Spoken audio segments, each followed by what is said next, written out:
ನಮಗೂ ಗೊತ್ತಿಲ್ಲ ಆ ಪ್ರದೀಪ್ ಅನ್ನುವಂಥ ವ್ಯಕ್ತಿ ಯಾರು ಅಂತ ಹೇಳಿ.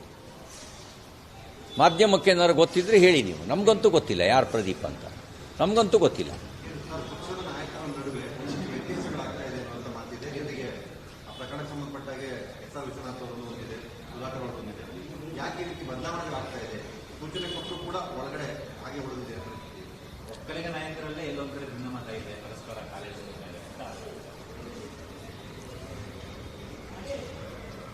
ನಾನು ಇದಕ್ಕೇನು ಪ್ರತಿಕ್ರಿಯೆ ಕೊಡಕ್ಕೆ ಬಯಸಲ್ಲ. ಇದು ಎಲ್ಲ ಕಾಲಕ್ಕೂ ನಾವು ಒಗ್ಗಟ್ಟಿನಲ್ಲೇ ಇರಬೇಕು. ಒಗ್ಗಟ್ಟು ವಿಷಯಾಧಾರಿತವಾಗಿ ಹೋರಾಟ, ಒಗ್ಗಟ್ಟು ಮಾತ್ರ ನಮ್ಮನ್ನು ಬೆಳೆಸಬಲ್ಲದು ಮತ್ತು ನಮ್ಮ ಪರವಾಗಿರ್ತಕ್ಕಂಥ ವಾತಾವರಣವನ್ನು ನಿರ್ಮಾಣ ಮಾಡಬಲ್ಲದು. ಅದಿಲ್ಲದೆ ಇದ್ದರೆ ತಪ್ಪು ಸಂದೇಶ ಹೋಗುತ್ತೆ. ಇಷ್ಟೇ ಹೇಳಕ್ಕೆ ಬಯಸ್ತೀನಿ.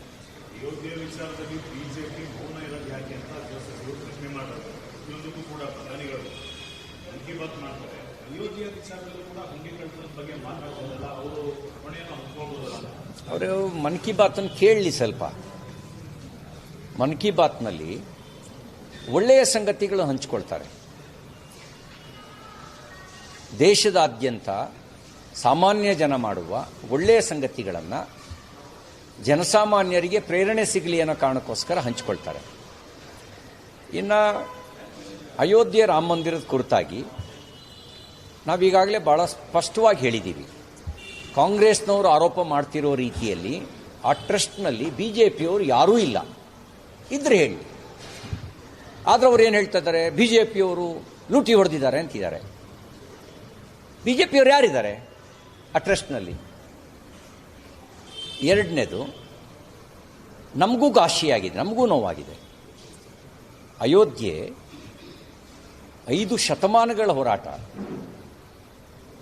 ಲಕ್ಷಾಂತರ ಜನ ರಾಮ ಜನ್ಮಭೂಮಿಯಲ್ಲಿ ಮಂದಿರದ ಪುನರ್ನಿರ್ಮಾಣ ಆಗಬೇಕು ಅಂಥೇಳಿ ಜೀವ ತೆತ್ತಿದ್ದಾರೆ. ಕೋಟ್ಯಾಂತರ ಜನ ತನ್ನ ಭಾವನೆಗಳನ್ನು ಬೆರೆಸಿ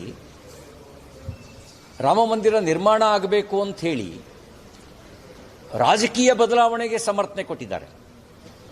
ರಾಮ ಮಂದಿರದ ನಿರ್ಮಾಣದ ವಿರೋಧಿಗಳನ್ನು ಸೋಲಿಸಿ ರಾಮ ಮಂದಿರದ ನಿರ್ಮಾಣದ ಪರವಾಗಿದ್ದವರಿಗೆ